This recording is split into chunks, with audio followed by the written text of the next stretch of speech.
Então vejam, a gente pode estar diante de um esgotamento do modelo de governança do PT. Me parece esse Lula 3 muito com o Lula 1, onde a estratégia, que é mais fácil a gente avaliar olhando pelo retrovisor, foi a seguinte: olha, vamos entregar o que for necessário para a burguesia, porque o Congresso é difícil, mas vamos criar as bases para conseguir fazer um governo mais ousado num segundo momento. Eu acho que isso não é possível, tá, gente? Não é possível por quê? Porque a conjuntura é completamente diferente. É um mundo pós-2008, é um mundo que não cresce mais naquele ritmo. É um mundo de nova Guerra Fria. É um mundo de nova formação de blocos militares, de guerras, de aumento da pressão para aumentar os níveis de exploração no sul global. É um momento de fascismo no mundo, que a mídia de massa chama de polarização, ou seja, nada além da exposição maior dos antagonismos de classe produzidos pelo agravamento da crise capitalista.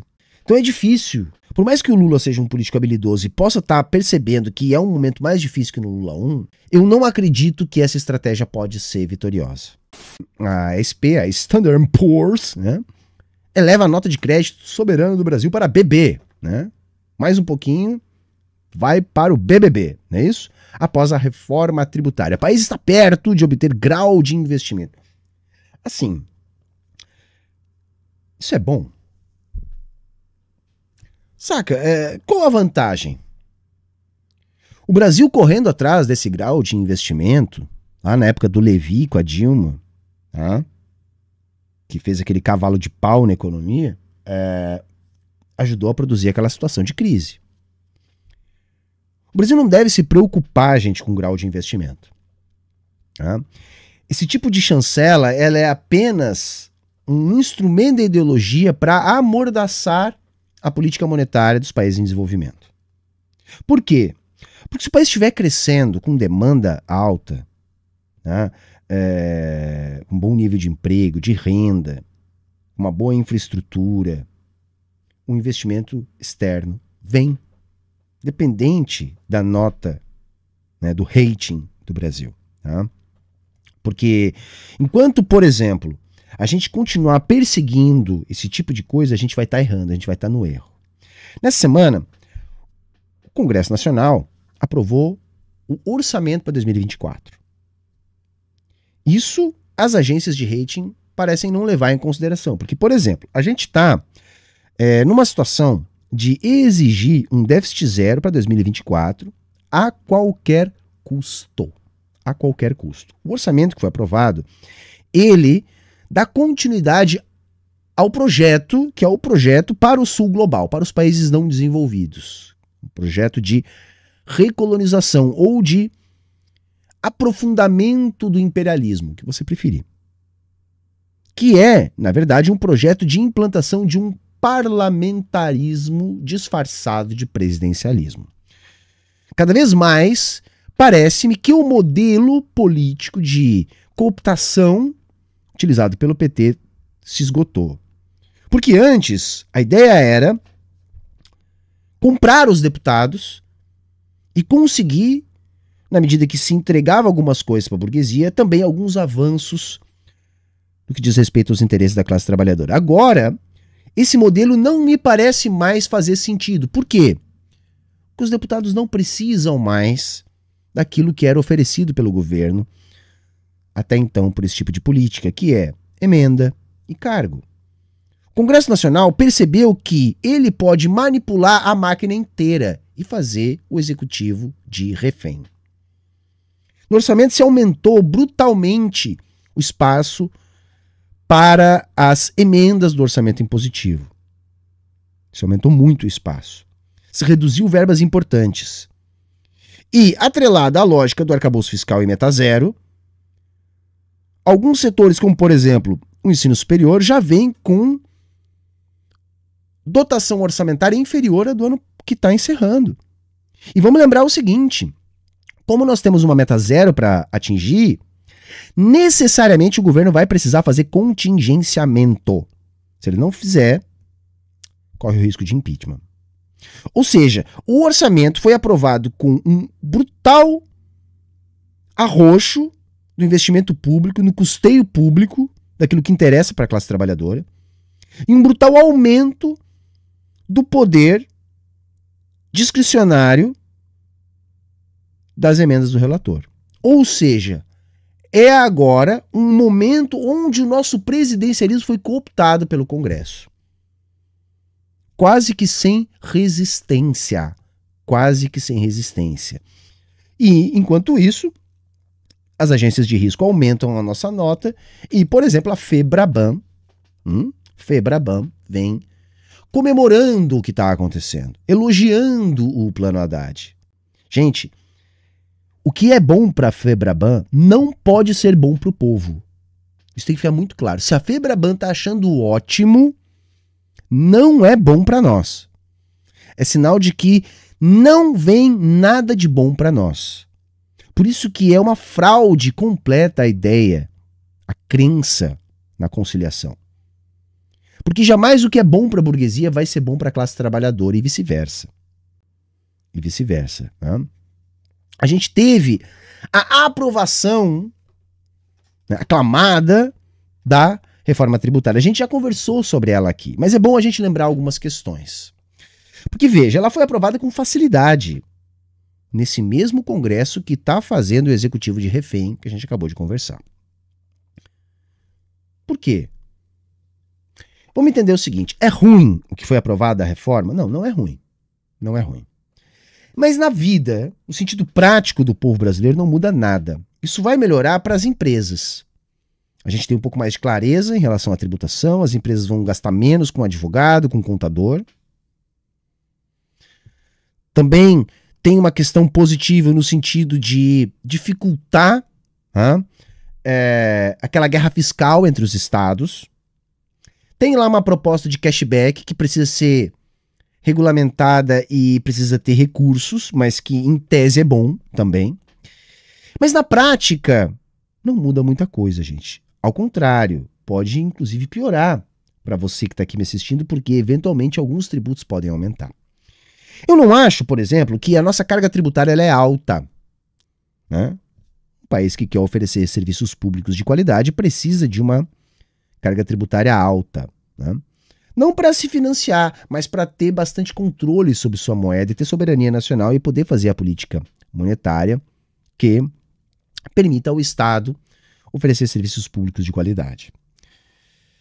Só que os nossos tributos eles eram um emaranhado de puxadinhos, de tributação sobre tributação, e que ainda estimulavam guerra fiscal entre os estados, que na prática aprofunda a desigualdade regional no Brasil.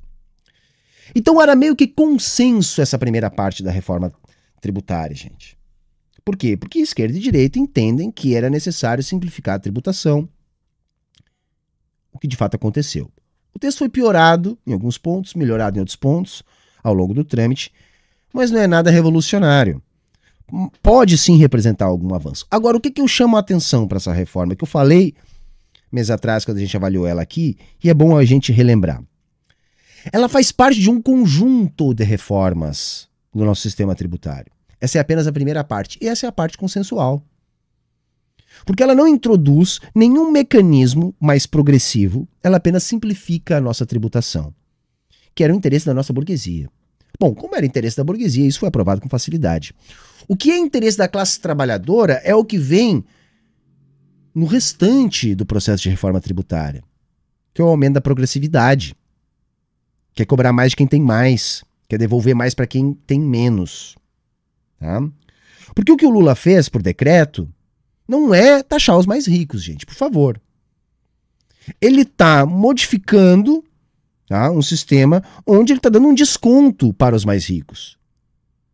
Aí você pode dizer, Humberto, mas antes, né, a tarifa era maior, mas só se sacasse. Mas, gente, qual a utilidade de um dinheiro que não é sacado?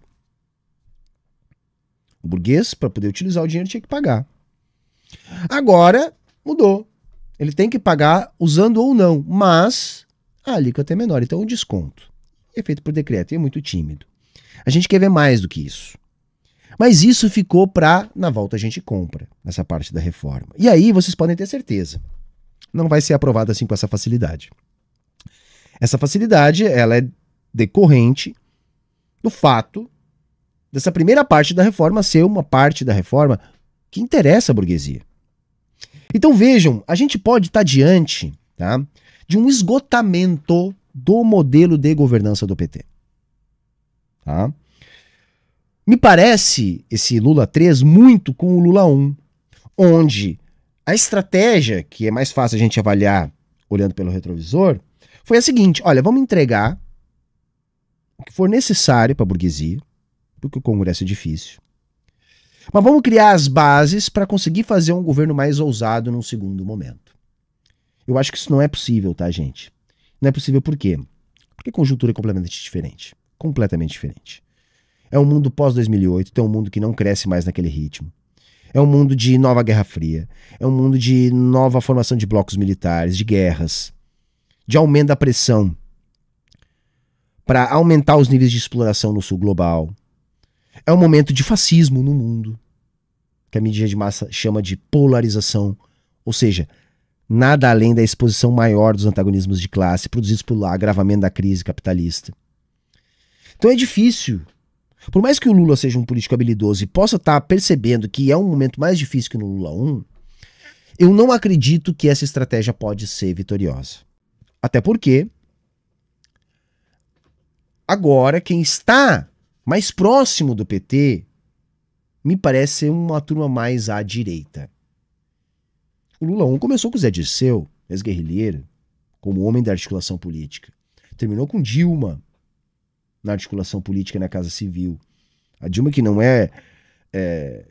depois acabou se mostrando não muito habilidosa no sentido de negociar com a burguesia por ser mais à esquerda que o Lula.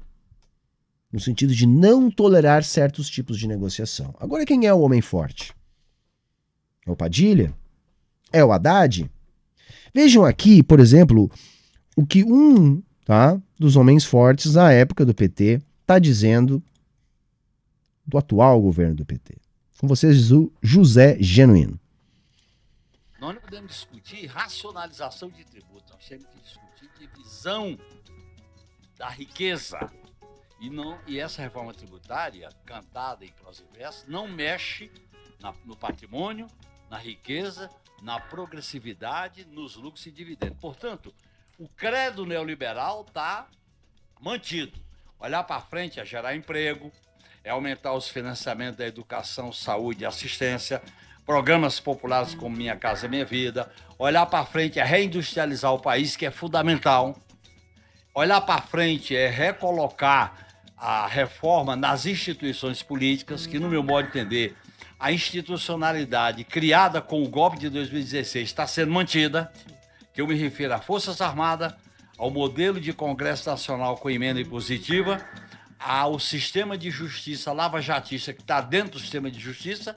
Eu acho que nós estamos vivendo um momento de encruzilhada, porque se nós não rompermos com esse credo neoliberal, nós teremos dificuldade de fazer as reformas populares. Esse é o dilema da esquerda. Ou a esquerda faz mudanças estruturais para melhorar a vida das maiorias, ou então ela fica identificada com o status quo. Moderação e institucionalismo está fazendo mal à esquerda, tanto no Brasil como na América Latina. Nós não podemos... Perfeita, hein? Perfeita a intervenção aí do José Genuíno. Não é isso? Enfim, e hoje eu sinto falta dessas pessoas no PT. Né?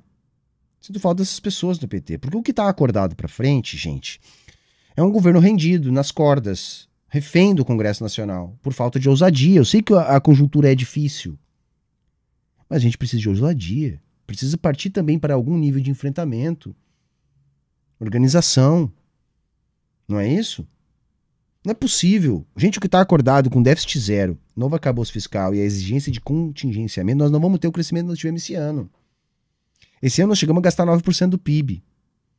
O que está acordado daqui para frente é no máximo 2,5%. Tá? O governo Lula que já gastou 16% nos seus melhores momentos. Então vejam, se não houver investimento público, não vai haver crescimento. Se não houver crescimento, é um prato cheio para a direita. E o Haddad está apostando no que para trazer esse crescimento?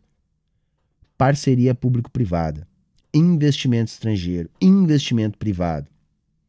Porque como ele conseguiu criar um conjunto de amarrações, né, macroeconômicas que impedem o governo de investir, como é que o país vai crescer? Contando com investimento privado. Isso nunca deu certo em nenhum lugar do mundo. Tá? Ele quer fazer do Brasil um novo case, né? Acreditando na metodologia neoliberal, que organizando a institucionalidade brasileira, ele vai atrair o investimento. O mundo inteiro fazendo uma guerra onde o Estado vem capitaneando a reconstrução das economias centrais do capitalismo. O Haddad acha que no Brasil vai dar certo isso que não deu certo em nenhum lugar no mundo. E que pode ainda acordar aqui para frente, né, uma crise política gravíssima. Que pode resultar no retorno do Bolsonaro, pode resultar na falência da esquerda institucional, pode resultar numa série de coisas. Né? Agora, a gente tem que fazer essa denúncia. Para que as pessoas depois não nos olhem assim como o Pikachu surpreso, dizendo, nossa, o que foi que aconteceu? A gente está dizendo. Os bons números da economia desse ano não refletem o que está acordado para os próximos anos na nossa economia.